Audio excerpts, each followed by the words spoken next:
What is going on, YouTube? So coming back today with my next news reaction video to free agency. Moving over to the NHL for this video. I haven't done an NHL video since I announced the Subban, Weber, and then Hall and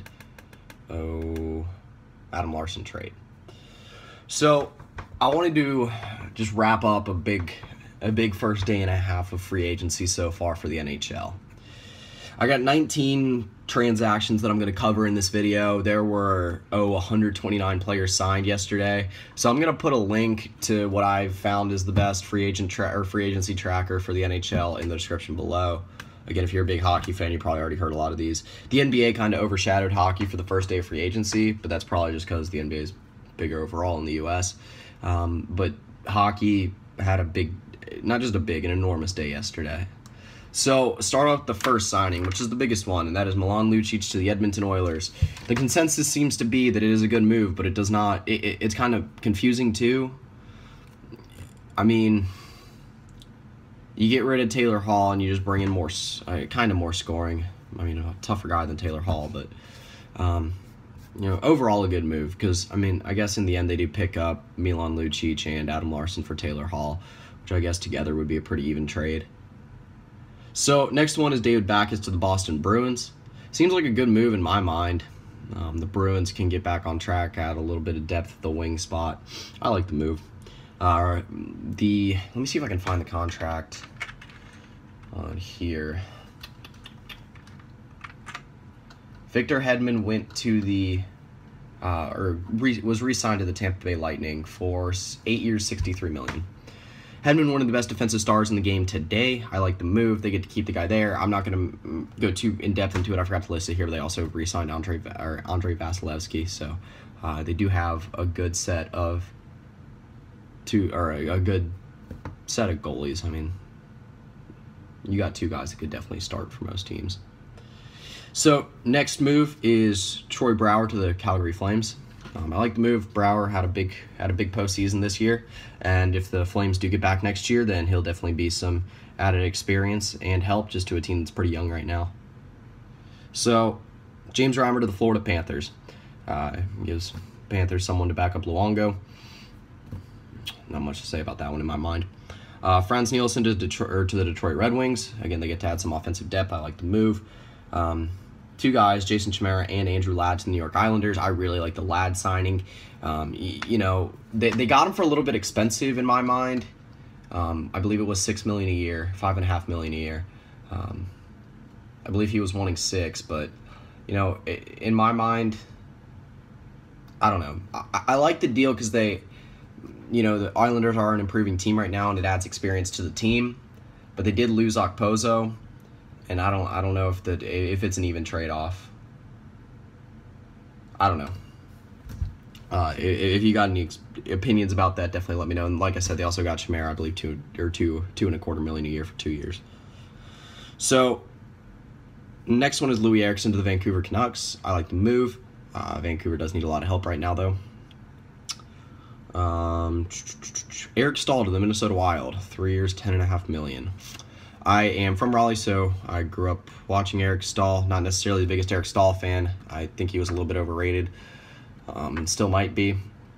To be honest, I'm kind of glad he didn't go back to the Hurricanes. The Wild seem to be a place where veterans can kind of get a restart on their career. So I mean, that's kind of what Eric Staal needs at this point. Jason Demers to the Florida Panthers. I like the move.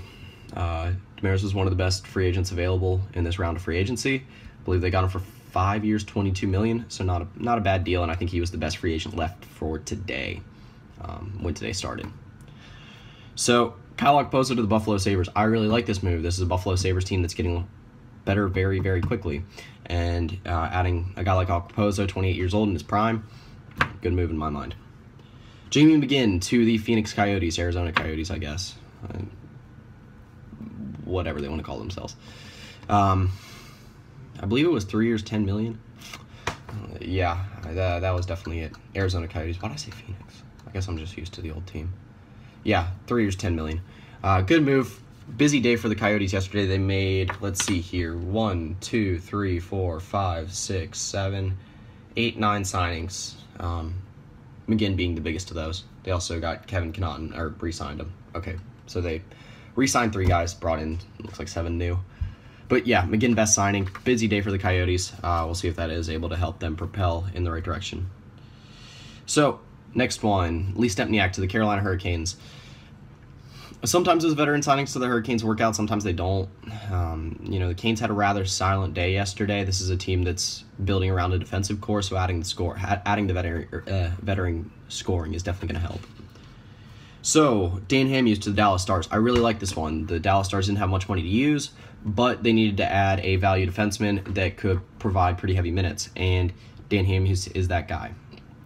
Good signing by them. Thomas Vanek to the Detroit Red Wings. One of my favorite signings yesterday. Thomas Vanek, a guy that's been slumping a little bit in his career and has something to prove, signed to a 1-year, $2.6 million contract. The Red Wings add some offensive depth, and again, I think he'll have... I could see a little bit of a resurgence from Vanek this year. Good signing for them. Alexander Radulov to the Montreal Canadiens. This is the most interesting one of yesterday to me, because I used to be a huge Radulov fan. I still am. I think he's really crafty, one of the best shooters in the shootout that I've ever seen. And I'm glad. I mean, the Canadiens got him for a little bit expensive. I think it was like $5.75 million a year. But I think it's a really intriguing signing, really interesting to me. Glad to see him back in the NHL. Had a little bit of trouble. Hasn't played in the NHL since, I believe, 2012. So, next one, Michael Grabner to the New York Rangers. Again, adding defensive depth. Not a huge signing. I believe they got him for about $1.5 million a year, something like that. So, good value signing. Mikhail Bodker to the San Jose Sharks. Again, another one of my favorites.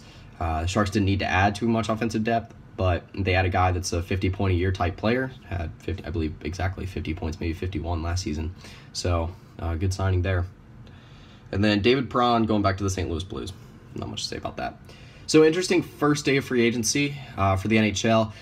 If there's any other bigger signings that come about the next 2-3 days, or any big trades or anything, then I'll definitely do a video for those. But if not, then I'll probably wait until the end of the main signings of free agency, maybe in about a week here, and then kind of wrap it all up in one video.